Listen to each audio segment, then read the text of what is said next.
Hello दोस्तों, सलाम नमस्ते। मेरे चैनल एक नजरिए पे आपका एक बार फिर से स्वागत है। आज बात करेंगे हम ओवल टेस्ट मैच के बारे में, या यूं कहते हैं उस टेस्ट मैच का पोस्टमार्टम करेंगे। जिसने भी इस टेस्ट मैच को जहां से भी देखा होगा, मुझे लगता है उनका ईसीजी का ग्राफ कुछ यूं आया होगा।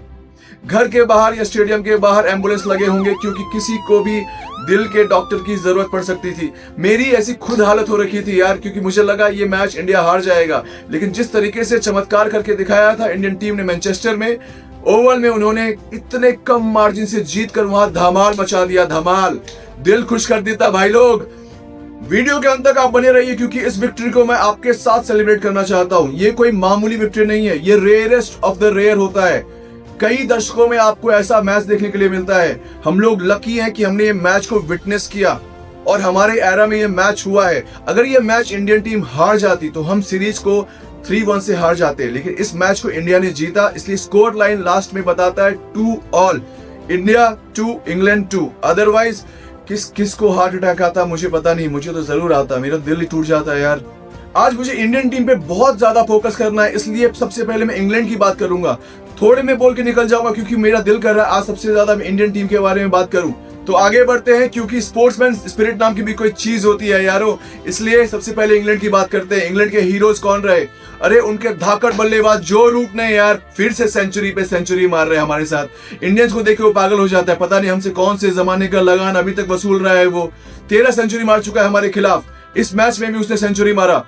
हैरी ब्रूक एक नया प्लेयर आया उनका, वो भी इंडिया के पीछे पड़ा हुआ है, उसने भी सेंचुरी मारा। जब उनका 195 रन का स्टैंड हो चुका था तो मुझे लगा ये मैच इंडिया के हाथ से गया, लेकिन हमारे बॉलर्स इस मैच को वापस लेकर आए। बॉलिंग डिपार्टमेंट में अगर इंग्लैंड की तरफ से देखा जाए तो गस एटकिंसन और जॉश टंग, इन दोनों फास्ट बॉलर्स ने फर्स्ट इनिंग में एटकिंसन ने 5 विकेट लिया, दूसरे इनिंग में जॉश टंग ने 5 विकेट लिया। लेकिन उसके बाद भी इस टेस्ट मैच को नहीं बचा सके।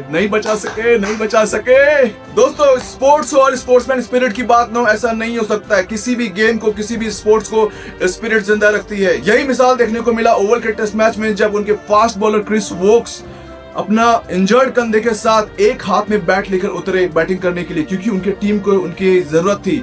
ये देखकर मुझे हमारे खिलाड़ी ऋषभ पंत की याद आ गई, जिनका पैर फ्रैक्चर हो गया था। उसके बाद भी अपने टीम के लिए वो बैटिंग करने के लिए उतरे मैदान में। तो इसको बोलते हैं स्पोर्ट्समैन स्पिरिट। सीरीज शुरू होने से पहले इंडियन टीम को किसी ने भी इतना हाई नहीं आंका था। सबने सोचा था कि इंडियन टीम वहां पे स्ट्रगल करेगी, क्योंकि उनके पास रोहित शर्मा नहीं थे, उनके पास विराट कोहली नहीं थे, उनके पास मोहम्मद शामी नहीं थे। किसे पता था कि 25 साल के कप्तान के अंदर ये टीम इंग्लैंड को इंग्लैंड में धूल चटा सकती है।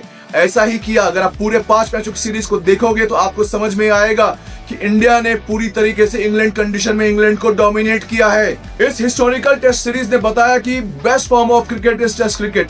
उससे अच्छा कोई फॉर्म नहीं है और ये हमेशा जिंदा रहेगी। It will be alive and kicking. ये सीरीज परफेक्ट एग्जाम्पल रहा टीम वर्क का, क्योंकि क्रिकेट एक टीम वर्क है। ये कोई इंडिविजुअल परफॉर्मेंस पे डिपेंड नहीं करता। ये कोई गोल्फ का गेम या फिर लॉन टेनिस का गेम नहीं है। यहाँ पर हर किसी को परफॉर्म करना पड़ता है। अगर आप पीछे जाके 5 मैच को देखो इस सीरीज में, तो कितने सारे हीरोज इमर्ज हुए।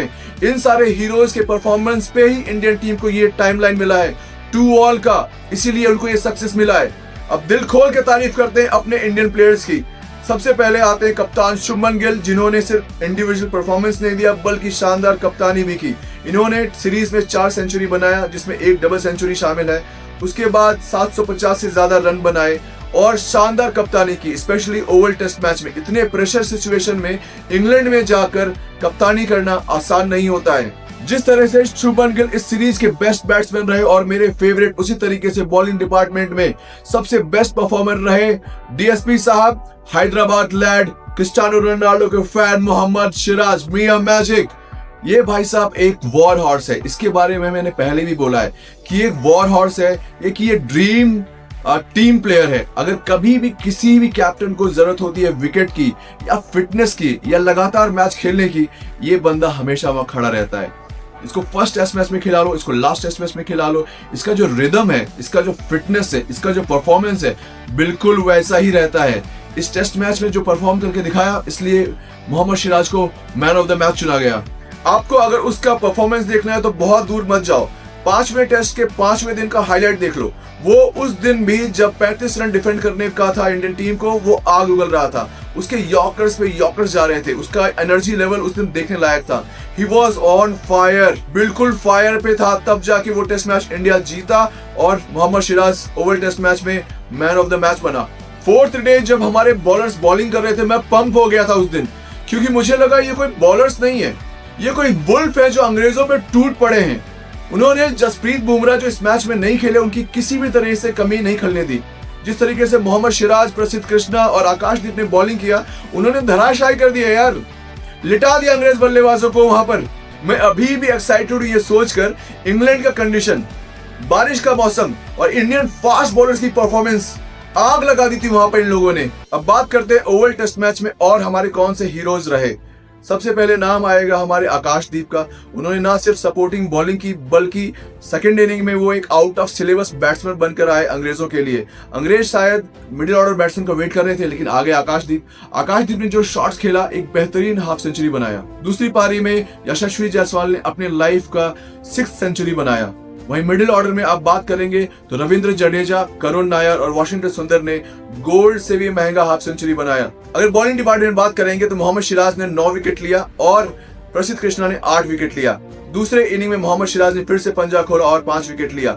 इस तरीके से एक कलेक्टिव टीम एफर्ट था, तब जाके ओवल टेस्ट मैच ये लोग जीत सके। मैच के एंड में अगर मैन ऑफ द सीरीज की बात करें तो इंडिविजुअल परफॉर्मेंस को देखकर इंग्लैंड की तरफ से हैरी ब्रूक को और इंडिया की तरफ से कैप्टन शुभमन गिल को मैन ऑफ द सीरीज चुना गया। अभी तक आप समझ गए होंगे कि ओवल टेस्ट मैच को इतनी ज्यादा इज्जत या वैल्यू क्यों मिल रही है। अगर आप इंडियन टेस्ट हिस्ट्री को उठा के देखेंगे, मैं अपने बारे में बात करूंगा, अगर मुझे टॉप 5 फेवरेट्स पिक करना पड़ेगा तो ये टेस्ट मैच भी उसमें शामिल हो गया है। ये टेस्ट मैच मुझे 2021 में ऑस्ट्रेलिया में खेले गए ब्रिस्बेन टेस्ट की याद दिलाता है।